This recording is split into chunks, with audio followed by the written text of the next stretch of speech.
Welcome back to So What's Your Process, the show where we talk with creative people from all different fields about what they do and how they do it. I'm Kyle Dowsimer. And I'm Allie Dowsimer. And I've brought us a really exciting guest today. Yeah?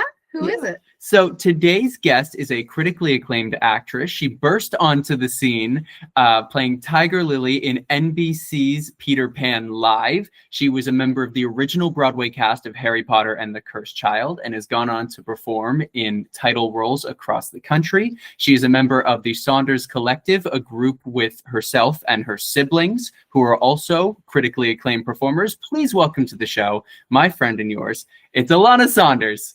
Yay! Whoa! Yeah. Welcome. We're so glad to have you here. So happy to be here. So we did a show together last year, but I didn't know this about you. And correct me if I'm wrong, but when I was doing my digging and research for this episode, am I right that Tiger Lily at NBC, that was kind of like your first thing out of college? Correct. I moved to the city, and there was an open call 2 weeks after I moved to the city. And they were looking for people that descended from Native Americans, and because it was right after the Rooney Mara in Pan, I think the movie was called, and she had gotten cast as Tiger Lily, and so they were really wanting to make sure that Tiger Lily had Native American blood. And so I went to an open call, and I booked it from an open call as basically my first audition in the city. It was absolutely crazy. That would be the dream insane. Of every actor everywhere. And I feel like people who aren't in the industry don't realize how uncommon like booking something off of an open call is. A lot of the time those are formalities if they even happen at all, and that's insane. So what is that like to go from being, you're a college student studying musical theater, performing, taking your acting classes, you move to the city, 2 weeks later, you go to this open call, you book it, and it just happens to be cute for an NBC Live stage production. I think I read somewhere 10 million households had it turned on when it premiered. What is that like? Did you get in your head about that? Was that a thing? Did you think about the scale of it, or were you just like, I'm going to just focus on my work and do my job? I think the craziest thing about it was, I was 22 at the time, just a wee baby. And every single person that I learned, like that was in that cast, what I learned of their resume, I was like, what am I doing here? Everyone was like the top tier of Broadway, of the industry, and literally almost every single person that I meet since then in the last 11 years is connected to that show in some way. Like, this is when it really made the industry small, because all of a sudden everyone was connected because everyone was in Peter Pan Live. It was this back and forth thing emotionally for me of just being astounded to be there, which meant that there was no time or energy kind of towards self-consciousness. I was just like, I'm going to do the best that I can. And as far as the 10 million people watching, it was a wild mind fuck, because am I allowed to say that? I don't know. I think that's fine. I don't know. I don't think we've had that problem before. I'll figure it out. Yeah, sure. Alana's the first. Anyway, because when you're doing the show, when you're rehearsing the show, in the version that we had, there was no audience. And so going from rehearsal and running the whole thing to the live showing, nothing changed. Right? Normally you get the audience, you get this feedback. It's you have this awareness, not only that there are a lot of people out there, but you literally feel them. And the only thing I had was the knowledge that 10 billion people were watching. But the cameras are the same, everything is exactly the same. And in that way, it was really, I actually had to release because I couldn't put that weight on myself. And I ended up making them, and I was like, it's okay if I make a mistake, everything will be okay. I've done everything that I can to feel prepped for this moment. And then I just had to release and let it be what it was going to be. I ended up making a mistake at the end of my big number, and it was it's so funny. My sister was watching and she was nervous that it was going to affect me, like that I was going to beat myself up about it. But at that point I was like, I'm doing my best. As far as mistakes go, it's still a live performance. So that's absolutely a thing that happens, but it's weird to have just everything ride on a single performance. Yeah, absolutely wild. Absolutely That's wild. crazy. That's crazy. And really interesting too. That's interesting, especially given how young you were, that you were like in the moment enough to be like, I'm doing my best and moving on. Cause I think that that's, that's the sign of a true professional. So that's a lot of maturity for a young person. I actually have a question. So I looked up this show too, and Christopher Walken was in it. I'm kind of like a fan of his. Understandable. But I had a question about like, what's it like to work as a newbie with all of these incredible, like genuinely big names, and then really becoming a very accomplished and, arguably big name person yourself, right? And how do those relationships differ? Are there ways that you prepare differently now? Are there lessons that you learned in that first experience that inform you now still? Or are there things, maybe this is a lot of questions in one, but are there things maybe that you used to do or processes you used to have that really no longer work for you, given your maturity in this industry? Well, I think that I have had the privilege of, from a young age, doing a lot of theater. So not only I grew up in community theater. I started doing shows. I was in my first show when I was 4, and then I started doing shows at 10. And from the time I was 10 until I went to school, I did 3 to 5 shows a year. Most people, when they come to college, they did their 3 high school musicals, and then they decided that they wanted to do theater. I had at that point such an array of not only in community theater, but then I started doing professional theater at 15.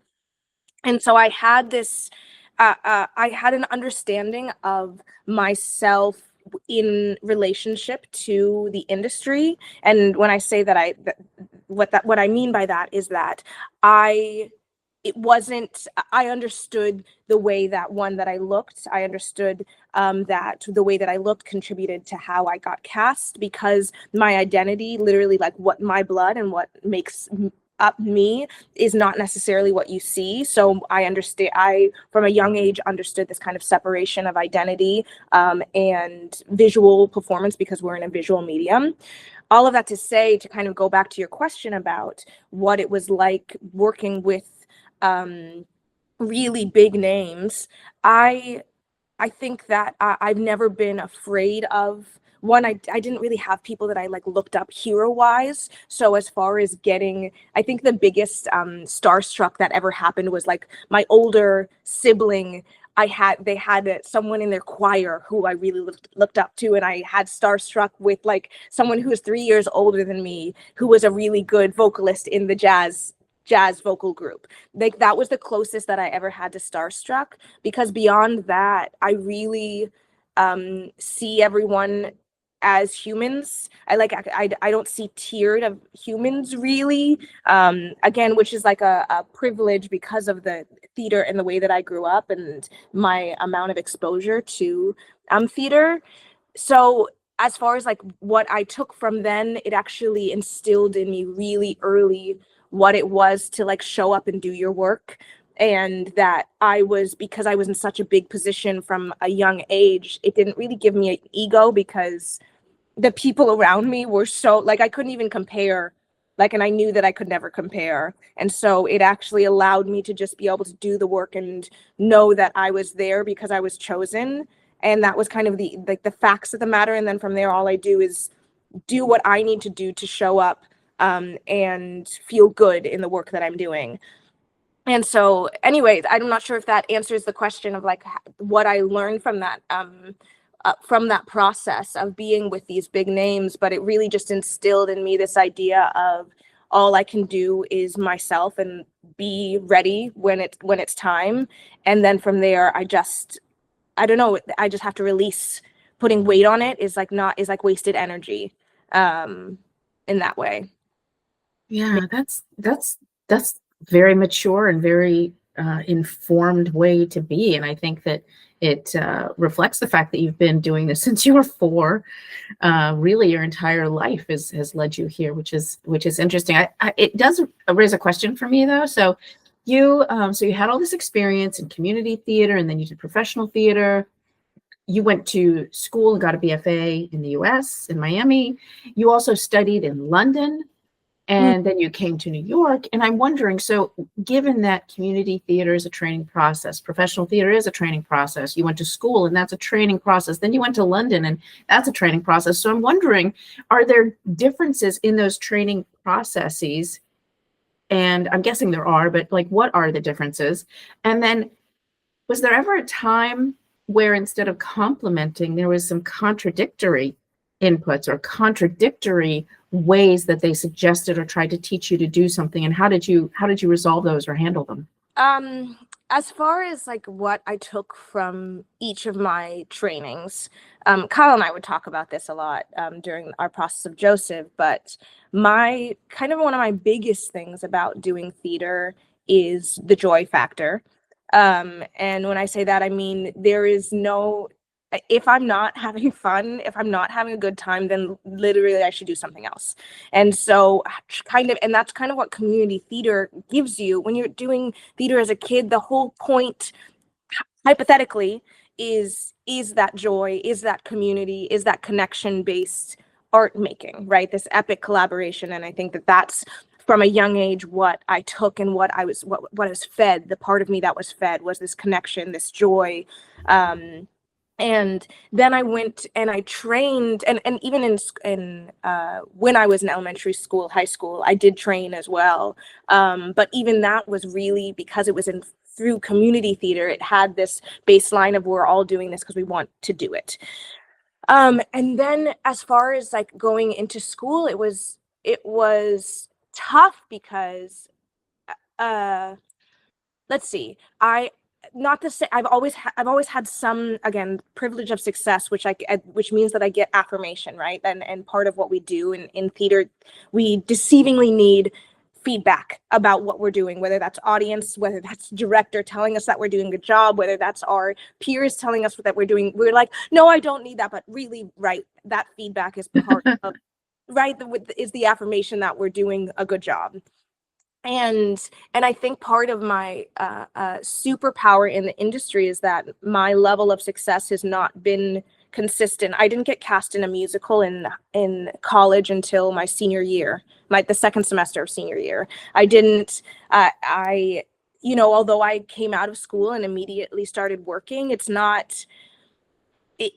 I have had and I've done 5 different contracts where I've swung and understudied, right? I've been at the bottom. I like my kind of gleaning of information in being in the industry, my training, the feedback that I get from my training is really all about, one, that I'll try whatever someone gives me, and I'll try it many times. And then if it doesn't work, I put it down.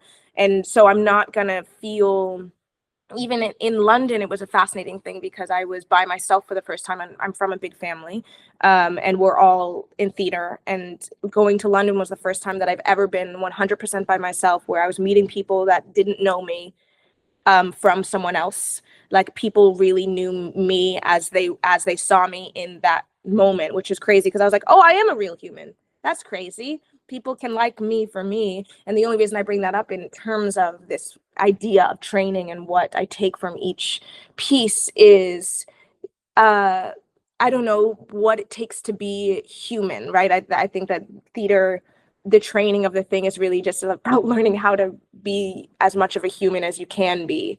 And I think that that's what I took. And I also have a bad habit when I think back. My memory, I really only pull and remember the good things. I'm really bad at remembering the bad things.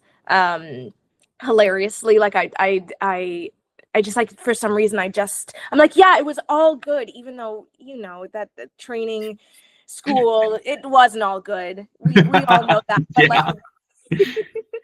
but the memories that I take with me are the ones that taught me how to be a human in the world and be, I don't know, trained and learn how to be a human on stage. I don't know that I answered the question at all. It was a long-winded response. That's But okay. It was a long-winded question, but I really love that you remember the positive things, because I think it's kind of human nature for us to remember the negative things usually, which gives them disproportionate weight. So kudos to you, man. That's really awesome. Yeah.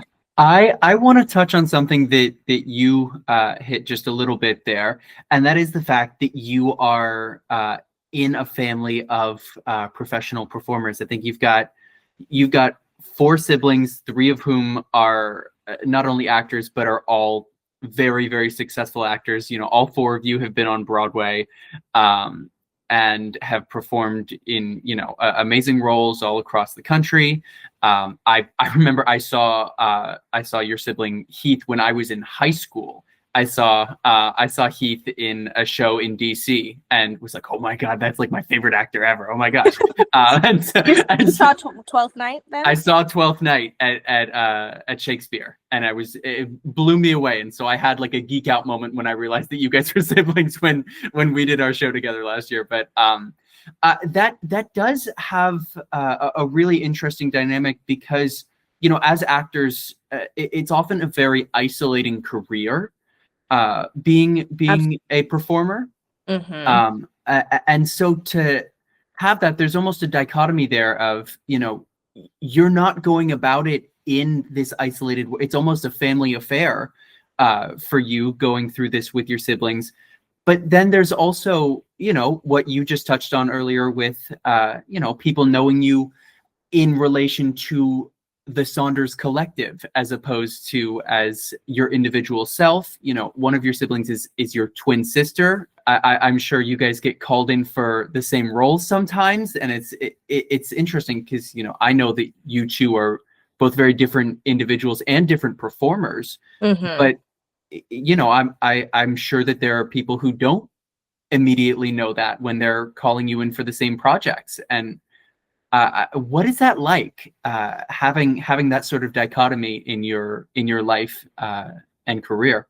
Yeah, it's mostly good. It's like really net positive, and what you spoke to, Kyle, about the having teammates in this thing, right? Like, it means that I have some people that, not only just my sister, my identical twin, but my siblings, we all get to have this reflection point in every audition process. We can come and talk about the room. We can come and talk about either a rehearsal process. Like, I have people on my very close circle that I can dissect a lot of things with, which I think is another thing that gives me that perspective on the industry that allows me to keep myself while I have this either negative or no feedback that happens. That being an actor and in an audition room, it's really hard on your psyche, right? You have to hold yourself up, while it's both like you have to like put your entire self out there, and also be okay with nothing coming back at you. You're like constantly putting energy out with the vast majority of the time you don't get anything back. And having my siblings in the industry, it makes it so I do get to process those emotions pretty intensely, and I get validated. I think the other thing about having my siblings in the industry, the biggest thing in the industry is this comparison idea, right? That especially, you see people who are dating that are actors, that it's really hard, because when one person gets a call back, it's really hard to not have that be in the relationship of like, oh, why are you having this measure of success and I don't, right? Everything about the industry, you're just being compared to other people all the time. And by having my siblings, specifically my twin, and it's funny because I actually go in against my brother Trent more than I do against my sister. And when I say against, I mean my brother and I will be called in for opposite roles, and we're not going to play the opposite roles, so we're in competition with each other. But what it does is it actually makes it so I don't have to feel a competitive nature because I'm competing, quote unquote, with the closest people that I possibly could, which means that the only way that for me to survive that is to release the competition and do as well as I can, and then walk away when it doesn't happen, because I know that I did everything that I could, and that it wasn't me, like that it wasn't right for me, right? It gives me a relatively, most of the time, again, this is speaking positively because I'm in a positive headspace, that most of the time it gives me a really positive relationship with the industry, because again, I can separate myself because I'm the closest that I could possibly have to comparison. You know, it's easier to compare with someone that you don't know that well and you see them all the time in the audition room with you, and you're like, oh, they're not even as good as me, or they don't even look like right. However, you keep your ego alive. You have to, in order to do the industry, you have to keep your own ego alive. And so that most like gives me the superpower in the industry, because I know what it is to not compare. Comparing is a waste of energy for the industry. All of that to say, me and my siblings, all four of us just did a project. We just finished a 3-week workshop with Fiasco Theater, who is a theater that does Shakespeare shows. They adapt Shakespeare shows. They are a group of kids. They've been doing it for 20 years. They're not kids anymore, but who met at Brown in their grad school program, and they created a theater company, and because they just wanted to do theater together. And I met Fiasco because I toured with their production of Into the Woods in 2016. All of that to say, these 10 years later, help, doesn't matter. Oh no. Oh no. 10 years later, we have this co-pro of Comedy of Errors, which is, of course, a Shakespeare show that is two sets of twins. And so my sister and I and my two siblings, who have also been mistaken for twins for a good majority of their life. So we're doing a musical version, and the music is written by my sibling Heath. All of that to say, to talk about the comparison thing, this is the first time that my sister and I, even though we played professionally, we've done a couple of shows where we play sisters, but this is the first time where we're kind of, it was really emotionally difficult to be in such a comparative role with my sister, where everything that we did was supposed to be some kind of reflection of the other one, which means undeniably I'm dealing with, I know how to deal emotionally with my siblings, and I know how to exist in the professional world. I know what it is to show up. I know how to share energy in a room, but the combination of the professional way that I know to be, and then we all know what it is to be around our family and the dynamics that happen, and depending on one's relationship with your family, there's that feeling of like when you go and with your siblings, you're like, I'm back to being 8 years old, and it's not quite there, because I work with my siblings and with our company. We have a company, we'll maybe talk about it, but I know how to be with them. But to bring the dynamics of my siblings into the professional space, and me, Alanna, I don't take up space in my family very well. Like I'm very much a give way. I let everyone else. There's lots of big personalities, but in the professional world, I really do take up space, and I know what that is. And then to have these things in competition with each other, where I don't know emotionally, there was so much emotional turmoil within myself about like, oh, this is my sibling dynamic. Oh no, this is my professional dynamic, and how do I navigate and be still myself and feel like myself and being able to do the work that I know to do. It was like this beautiful, horrible, amazing, I don't know, nest of emotions and dynamics in one project that I literally just finished 3 days ago. But anyway, and I think we have a full production that's happening in March, actually. But to kind of speak to Kyle, your question of like, how do you deal with that? It both is like I've had learned behavior this whole time, and for my 11 years of professional being in New York, and then having to, I don't know, be in a room with them. It was just wild. That just makes me ask, and this is kind of not necessarily a Pressless question, although I guess it could be, but did you do plays with your siblings when you were like 5? Did you like have these home plays? And I mean, that would help you work together, but did that bring you closer enough to, I'm guessing it made you closer, but did it bring you close enough so that, now maybe as you do this new project together at a professional level, do any of those childhood performances that you did when you were 5 and 7 or whatever. How does that factor in? The way that factors in is really just we know how to support each other. We love each other. We think everyone. You talk to each one of us, and we'll talk about the other 3 about how talented they are, right? Like it just is. We have such respect and admiration for each other, and that comes from knowing each other's talent really well, and so that's how that contributes in the room. But it's really, sibling dynamic is different than professional dynamic. It just is. And we all know how, and not only that, we all know how to be professionals individually. But and we've worked on projects together outside that are just us, so we know how to work together. But to be hired to come into another group, especially Fiasco, he also has their own family dynamic of 20 years of working together. It was this amazing, beautiful, growing pain of a process because everyone's getting new information and feedback from so many different, and everyone's dealing with their own internal process of how to engage in this new room that we don't know what to do about.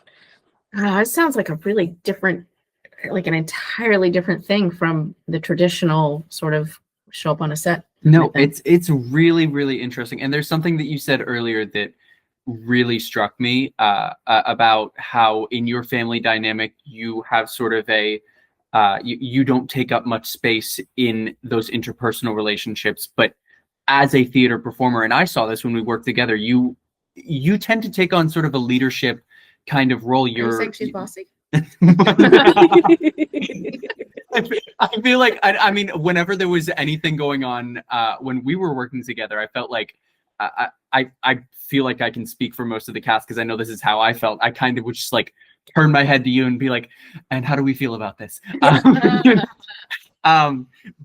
But there's something really interesting there about because you touched on it earlier. It's not just this show that you've worked on together and things in the past. You also have years of working together. You guys do concert shows together.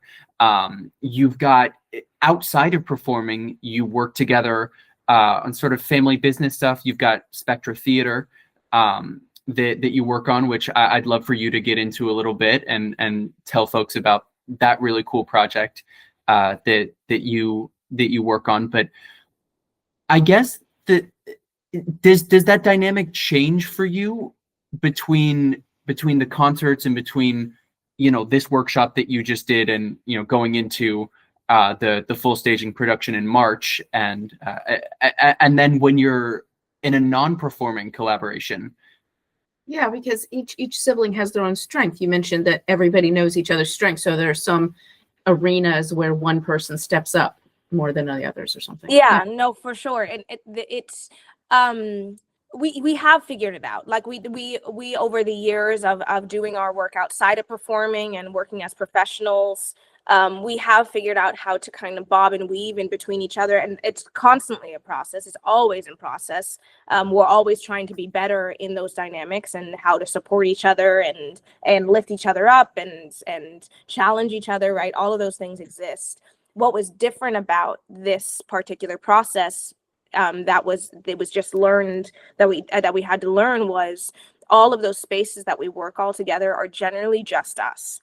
And this was an environment where we both take up a lot of space as a team because we all individually take up space in our professional environments, and we have a lot of opinions surrounding, I don't know, how the process goes and there's so many different levels to it. But this was new because we had it was like, oh, if someone's dealing with if someone's having a kind of hiccup, one of our siblings is having a hiccup in the room about how something's going, we can step in and offer thoughts or a different way to think about it, or right. And so we actually turn into this kind of cog of support depending on the outside I don't know, stimulus. But it had to be a learned behavior because as far as when you step in, it's both the same and different than normal professional environments when I would step in, because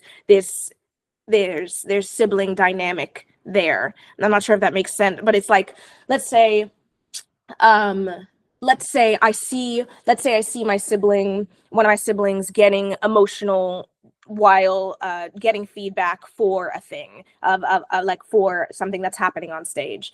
I will, it's like Alanna, the sibling, want to step in to help kind of navigate that dynamic that's happening. But Alanna, the professional, that's not normally where I would step in, but it's undeniable that we are here as a team. And so the navigation of, oh, do I step in because the Alanna sibling sees what's going on here and wants to take care of the emotional place of my sibling, versus the professional Alanna who would just wait until like it works itself out because it's not my place, right? That's like just like a tiny example of the different dynamics that exists in a new process like this. Yeah. It's just it was a fascinating process. I just, it was both like really hard and I think necessary it's really growing pains to figure out how to engage in that way together. I feel like there's a whole show in and of itself with like the Saunders family, but this isn't that show. So I actually want to shift gears a little bit and get back to you. Yeah. Because you're the one we're interested in today. And I have several things come to mind. One of which is, you mentioned about feedback and getting feedback. But if you're in a space where your director or whoever is like giving you nothing, like, first of all, has that happened? And second of all, like, how do you deal with that? And then, I mean, do you go on instinct? Do you just like, okay, I'm just going to do whatever? Or do you ask? Or what is your process if you're feeling the need for feedback and just getting nothing? Very good question. Yeah, for me, when I'm not getting feedback, positive or negative, because I love a note. I'm like, I work with me. I'm no matter what, I'm going to be like, okay, great. I love taking in information. I love adjusting my performance, right? I love all of those things. When I'm not getting feedback, I almost always will go to the director and be like, hey, is there anything that, is there any other thoughts that you have about what I'm doing or not doing? And I have had directors that are like, yep, no, you keep doing what you're doing, which is really hard as an actor. Super helpful, right? It's like, yes. Yeah, no, sure, dude, thanks. It's definitely hard to, I don't know, to not have that. I love boundaries. I love getting told what to do physically, because then I get to figure out what to do emotionally inside of that. I love, being told or getting an offering about emotional things, and then I get to decide physically, right? Like having some sort of parameter. When the director isn't giving me feedback, and even when I ask and they don't give me feedback, I do have to I do have to go into myself a little bit, and I go into this place of, okay, you are a professional, and you've done this many times, which means that you get to trust your instincts. And actually, I'm going to make choices. I'm going to look at the story, and I'm going to look at big picture, and I'm going to look at what my character does inside of that big picture. And I'm going to make directing choices for myself about what I think the show needs. And I've had where I still am not getting feedback. So I just have to trust that that's what's happening.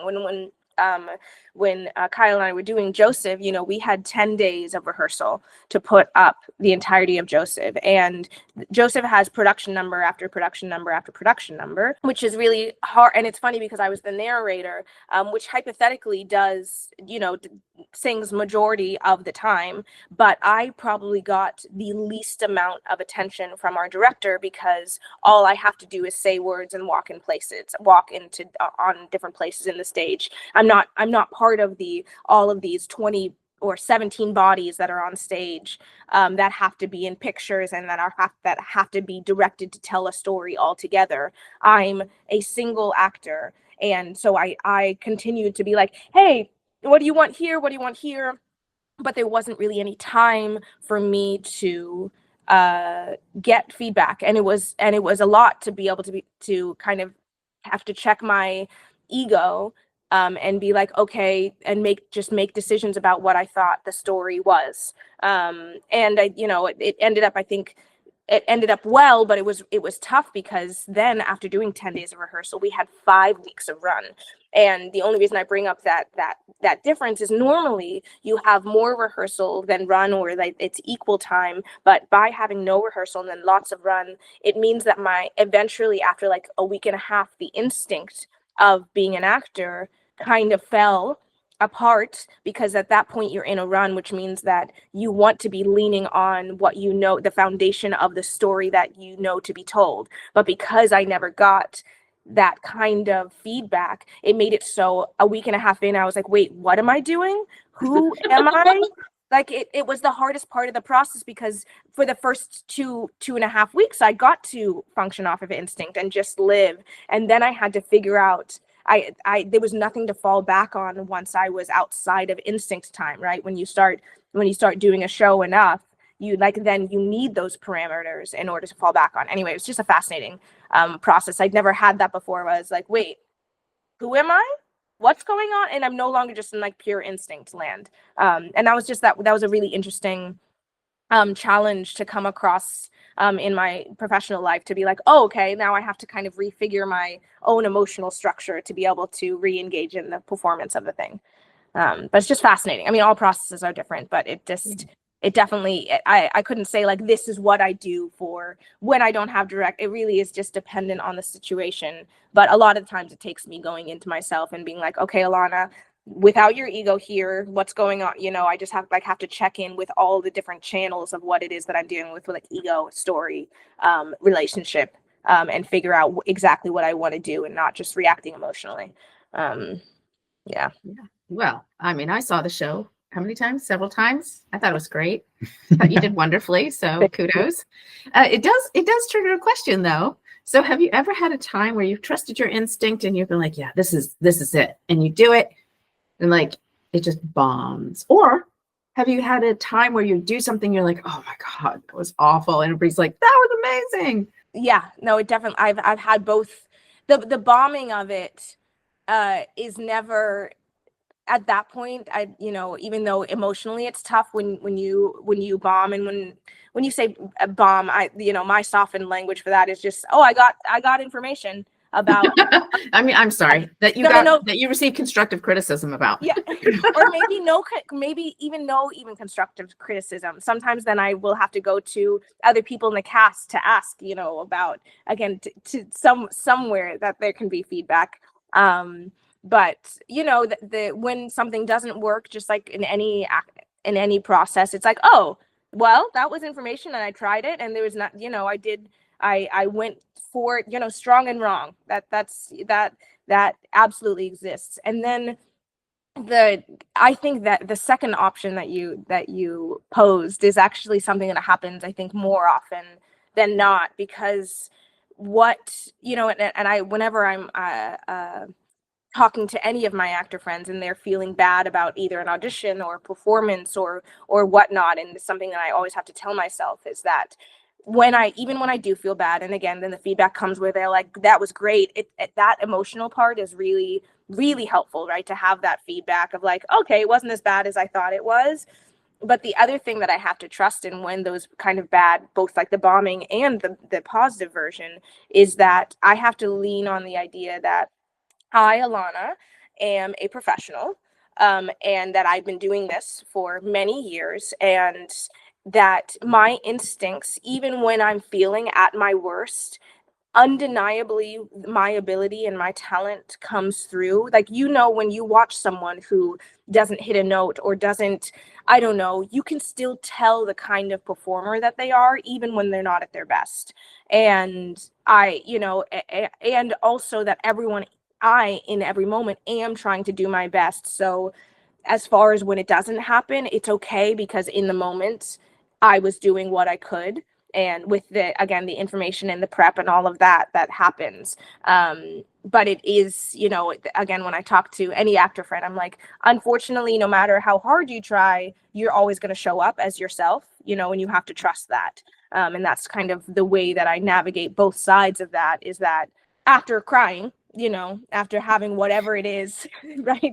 I'm not saying that I am without emotional times. I'm a big crier, and I feel a lot. And this is like my, my big picture thinking about the thing after feeling the things, after feeling the disappointment and the shame or embarrassment or whatever, the kind of, once the dust settles, I can settle into, I know the facts of the matter are, I'm a professional, I'm talented, I'm doing my best, So it's I don't know, it's being an actor is really hard on the psyche. You have to both hold your own ego and take the I don't know, the negative honestly and earnestly, because how else are you going to grow? But also you have to be able to it's a dynamic that is constantly changing and is different depending on the literal hour.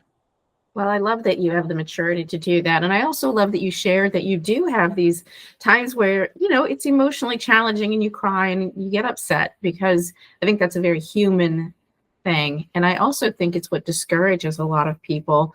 And to be able to come through that, use it as a learning experience, take a step back, that's actually very cool. I something you said earlier has triggered another question, which has to do, you talked about how you love getting direction or input on your emotion, because then you can explore the physicality, or vice versa, the physicality. But then I'm wondering, what about costuming, props, sets? Do they speak to you? Do they inform your character? Do they help you create your persona? And how do you address that? Do you actively sort of look at a particular, is it what you wear that really puts you in to a character, or is it the setting or makeup, or I don't know. I mean, is there an aspect to all those other things that really helps you get into character, and do you actively seek that out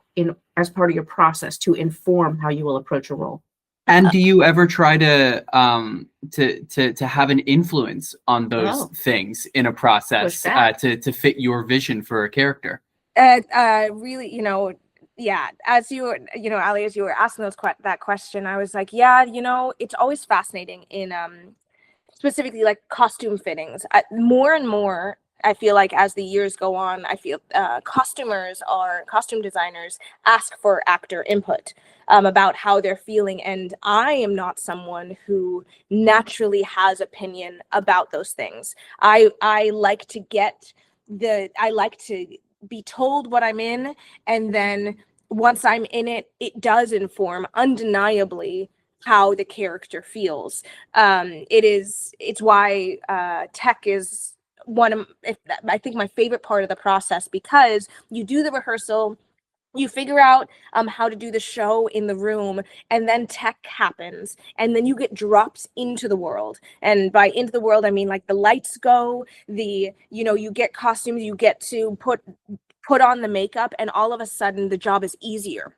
It's like, oh, I no longer have to work so hard to effectively be this person that I've been trying to be. Now the visual part is hypothetically taken care of. And I say hypothetically is because I have in the past, sometimes my look, the only time that I've ever had feedback for any kind of process is when I don't feel like, let's say the character is supposed to be attractive and I do not feel attractive in what I'm in. That's about the only time where I'll be like, hey, this isn't flattering. I don't feel good. I don't feel like I look good, because if I don't feel like and it's not necessarily even good. It just is like part of the world, right? Like I know that there's good is a term that is so subjective.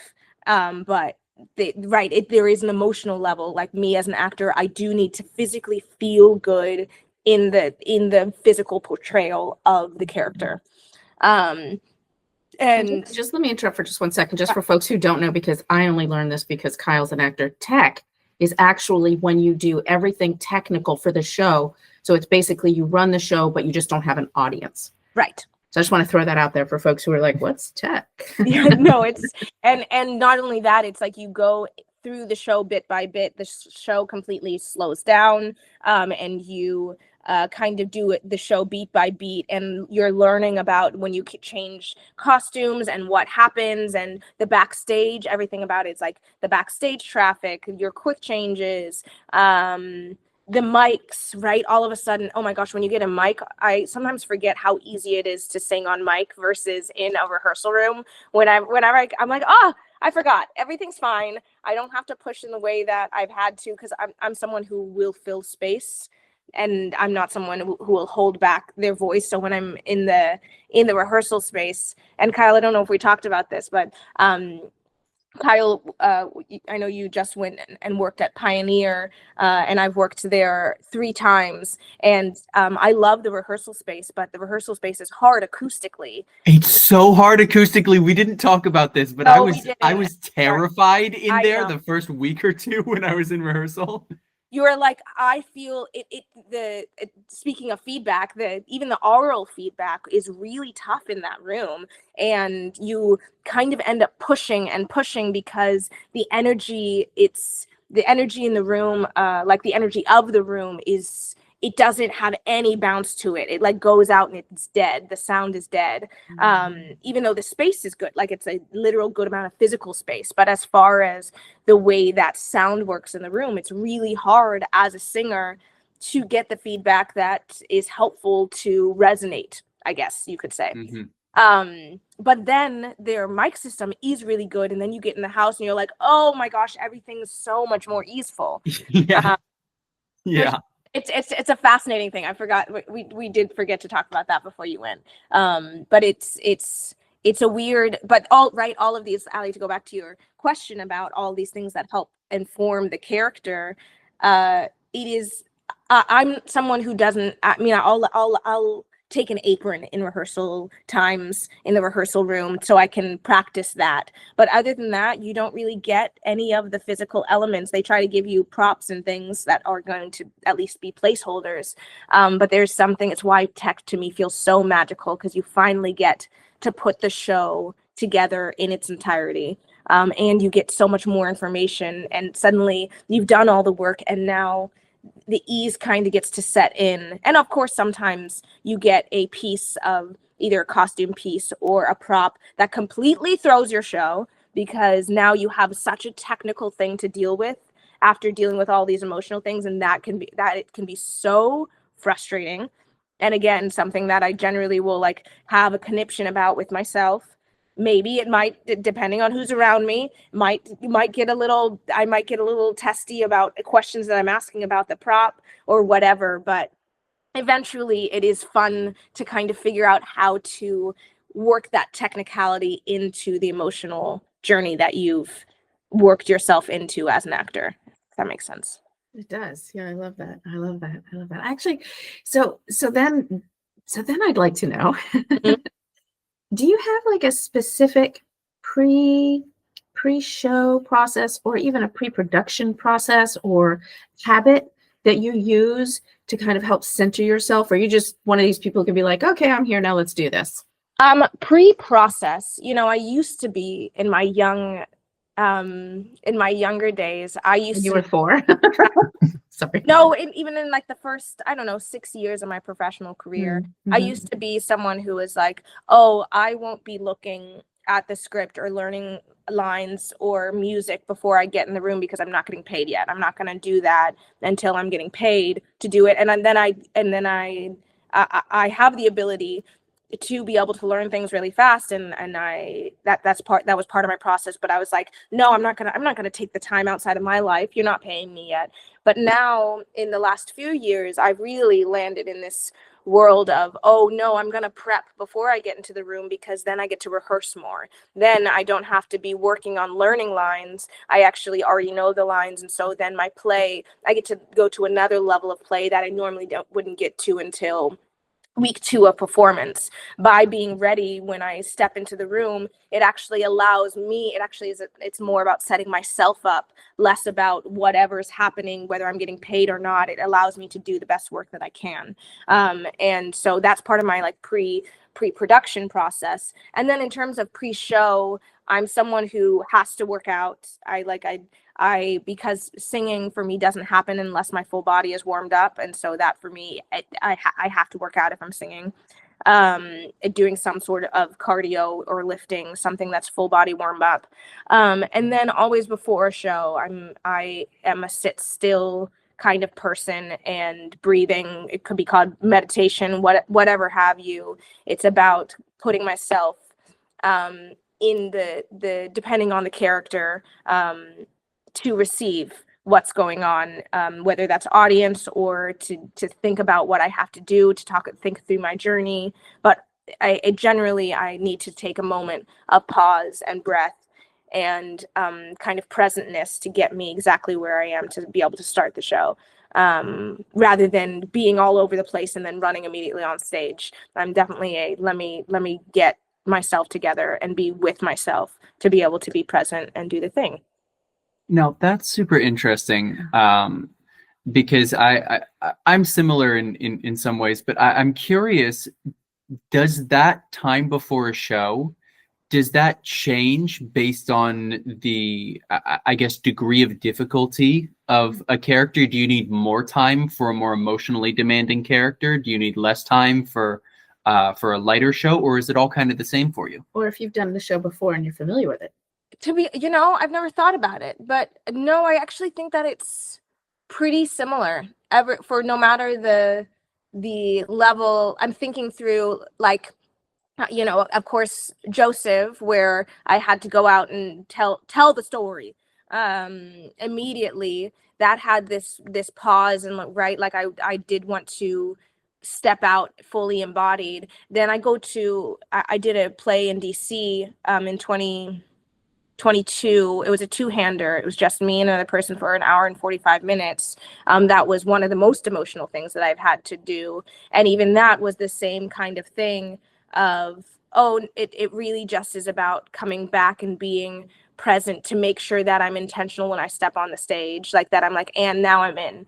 And I think about doing, sometimes I do shows. I've done productions of Hair, and both productions of Hair, we did pre-show before the show started, which allowed me to have kind of that pre-moment in a different way, but it still was like this quiet, how do I step? It had a warm up in a different kind of emotional way, because I got to step into the character earlier. That allowed me to be able to have that pre-moment in the character instead of as Alanna. But it kind of is always the same, no matter how emotional or light.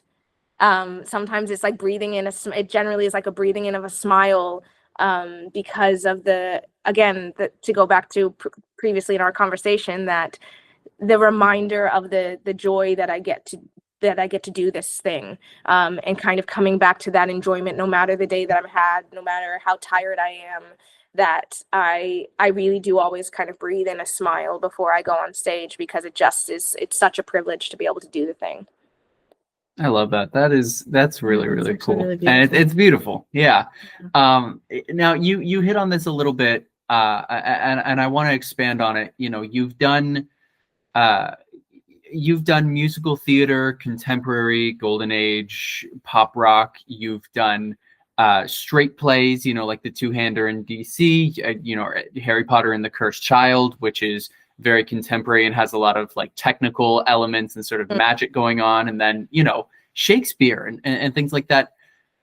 How does your process for building a character, going through rehearsal, prepping for a role, change between those different, it's all the same medium of theater, but they're almost, they're all subgenres within that. Does your process change for how you approach a character based on what form it's in? I'd like to say yes, but it really doesn't. Everything that I do is so character driven, story driven, Obviously the technicalities change depending on the type, depending on the medium. I mean, it's all the same medium, but depending on the whether it's classical text or musical or contemporary, all of these things, the technicalities change. But the thing, when I get flustered, when I get overwhelmed with whatever technicalities are happening, which I'll speak to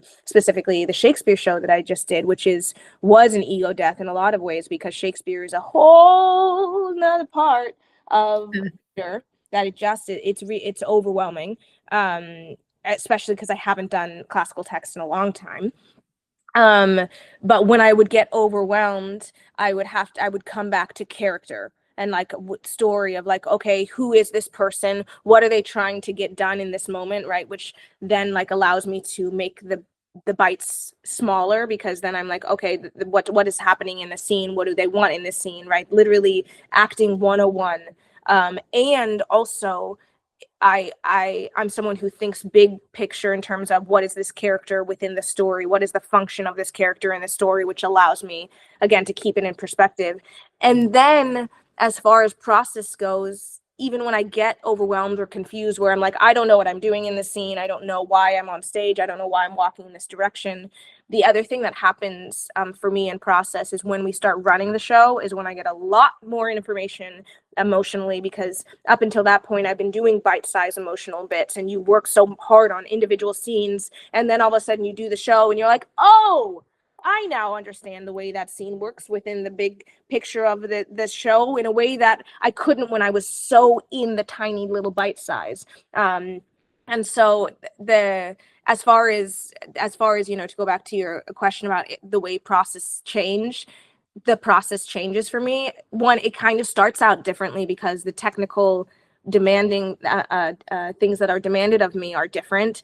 And then when I inevitably get overwhelmed in a process about what I have to do and how it's not being done yet, the thing that helps me is going back to character and storytelling, whether that's like vocal story, all of these things that contribute to storytelling. Yeah. And there's something in there that that I'm always super interested in my work, and I'm curious for you, just talking about getting more information as the process goes on. Do you ever have times where maybe it could be you're late into tech, or even you're in the middle of a run and you have sort of an epiphany where you realize something that just completely alters the story or the character for you? Yeah. And what's that like for you when you have those moments? It's kind of like it kind of is like what happens in tech, where everything makes more sense. It's like even this production of Comedy Bears that I just did, the Dromio of Syracuse, who I played. It's really hard because he's constantly in. I'm just going to say a couple of Shakespeare terms that might not make sense to in a lot of ways, but it'll make sense story-wise. But Dromio of Syracuse always speaks in prose, which is different than Shakespeare's normal iambic pentameter of speaking. And what does it mean when characters speak in prose? And all of these things that I got into the nitty-gritty of like, when I say these things, they have to make sense, and I have to imbue them with so much meaning. And then as we went on in the show, and I was talking to my brother a lot, who was playing Antipholus of Syracuse, so we were partners on stage a lot. And I had this epiphany surrounding Dromio that was like, oh no, he exists as this enjoyment love bomb for Antipholus, who's like kind of the main character. So my main function in both the character's life and story-wise was about keeping things light and keeping him happy. And once I kind of unlocked that, it made it so I got to release all the language and after, of course, I'd done all the work on the language, so I knew what everything meant. But it is, once I understood, once I made this discovery about Dromio and his function, it actually opened up the entire show for me. And then I finally relaxed, rather than like trying to grip every single beat, where I was like, what does it mean? How do I portray what it means? How do I make it actionable? It allowed it to open in a way that unlocked Dromio for me. And still, we still have a production to do, and I'm excited to learn more because things still don't 100% make sense, which is another thing. I had to just release that I wasn't going to find out everything in this one process. I think that is such a universal experience for actors. I know when we were doing our Joseph, I had a moment about halfway through, and I'd played this role before, and I had a moment about halfway through the run where I got off stage midway through a scene, and I turned to one of our stage managers backstage, and I went, "Oh, I understand the character now." And like I understand, I get it now. I was like, halfway through the second time I played this role, week 3 of a 5-week run after I'd done an 8-week run two years before. And I'm like, oh no, I get him now. I think it's finally coming together. Yeah, which I just think it's like, it is undeniable and a joyful part of the process. And also it's so silly, right? Like we try to get all the information that we can as actors. And then at some point later, it might not even come until after the show, it's after it closes. And then you're like, oh no, I missed it. But also, I don't know, it's just funny at that point, Yeah. Yeah, that's great. That's great. But then you get a chance to reprise the roles. So yeah, I have just 2 more questions. Okay. And the first one is because, you started doing this young, you have a wealth of experience despite still being very young. And I'm wondering what single bit of advice, I'm sure you could write a book of advice for, every kid wants to be an actor, right? Either an actor, an astronaut, or a firefighter. But actors right up there. What single bit of advice would you give to someone who's in high school, who's thinking, do I want to pursue this? Even though the chances of being successful in this industry are not high. Just in terms of the number, just in terms of the percentages of people who are successful. But what would you say is the most important bit of advice that you could offer? I'm going to steal from my sibling Keith, who puts this better than anyone that I've met, and it's a 3-pronged rule, and it is be good, and be determined. And be good, number 1, is being a good person in the world. So that means developing and being, having relationships, being kind. It means pursuing connection, right? All of these things that contribute to humanness. Be good at your craft. If being good at your craft gets in the way of being good human, stop and reevaluate. But it means about getting better. It means that always pursuing excellence, all of these things, right? What does it mean whether that means taking class, what is that? But if taking class gets in the way of you being a human, this one comes first. Being good in the world comes before being good at your craft. Once you are good at your craft, then the next step is to be determined. Then that means it's really just about pursuing it to its fullest. And if the pursuing gets in the way of you being good, stop and go back.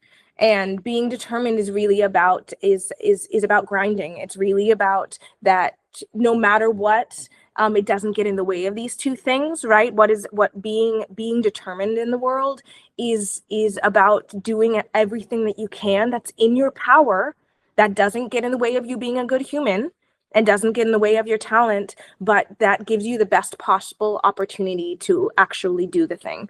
And that is in a nutshell, it's really the shorter version is like be a human in the world is my big piece of advice, but more after doing those things, it's really about pursuing your craft and pursuing it to the end that feels good, right? And that's kind of my big thing about being an artist. I think that is excellent advice, and it, if I can say, I feel like that might also be the basis of your process. Be good, be determined. So my last question is, if you could work with and take advice from any fictional character in theater or film, who would it be and why? I don't know. That's a big question. Right now, top of brain, it'd be as far as like speaking to what comes to mind. I'm thinking about Bonnie in Bonnie and Clyde currently, who is one of the more determined and open characters that I've gotten the privilege to play. Because she is so herself, to detriment. It ends up, they end up dying, spoiler alert. But right, she lived, so at least the way the character was written, and what I took from her is that she lived so fully and so honestly about in all the moments that she was in, and that was really continues to be inspiring, that all she's doing is doing what she wants, and things that make her feel good, and things that make her feel loved, and I think that leaning into that for better or for worse is a good way to live as a human, and as an artist. So Yeah. That is wonderful. And I also just want to add on to that, that anyone watching or listening, there are some clips of you playing that role online. And I do have to highly recommend that you guys check that out after you finish this, because those clips are stupid good. I'm a big fan. Well, Alanna, this has been really, really awesome. I think we've had a really amazing chat. I want to pass the mic over to you and give you the floor to plug anything you've got going on, where people can follow you, anything you want to share with folks. I think probably the biggest thing, if you happen to be in Louisville, Kentucky, or close to it, in the beginning of March, my family and I are doing a full production of Comedy of Errors, a musical adaptation, as it were. And so that'll be in March. Besides that, my family and I have a company called Spectra.theater that you can follow us on Instagram, and TikTok, Spectra.theater, but theater, Theater,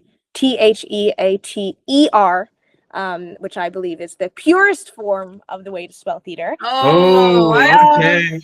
We were having a great episode, and now I'm not sure about it. Heritage is like unhappy. Well, ER, I believe, is like the space. RE is it conceptually, and I think theater exists in the space of being together in one spot. You solved that one. We'll let you go. No, I can agree with you on that one. Okay, great. Anyway, my family, we have a company where we've created a database, a library of the entire theater catalog, all the way from community theater, regional, off-Broadway, Broadway, touring, and basically gathering all the production data about all shows that have ever existed. And so that's what we're constantly working on. And besides that, you can follow me to see, at Alanna Saunders, which is my first name and then half my last name, on all channels. I think that's it. It's nothing. Oh, and then of course the Saunders Collective, I guess. There's so many avenues. I don't know. Pick your poison. Wow, that's so much. That's fascinating about the archive you're putting together. Mm-hmm. Wow, I have to check that out. Yeah, wow. It's very, very cool. Yeah.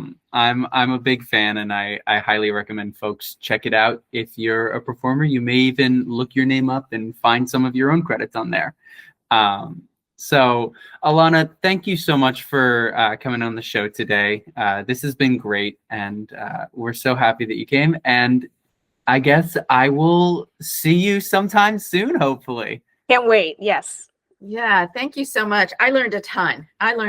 Thank you for sharing so openly with us. It was really insightful. Thank you. All right. We'll see you. Have a great one. Ciao. So, Allie, what'd you think? I'm so impressed with Alanna. She is so mature and so professional. And I know she probably doesn't think that she's young, but relative to those of us who are older, she is still very young.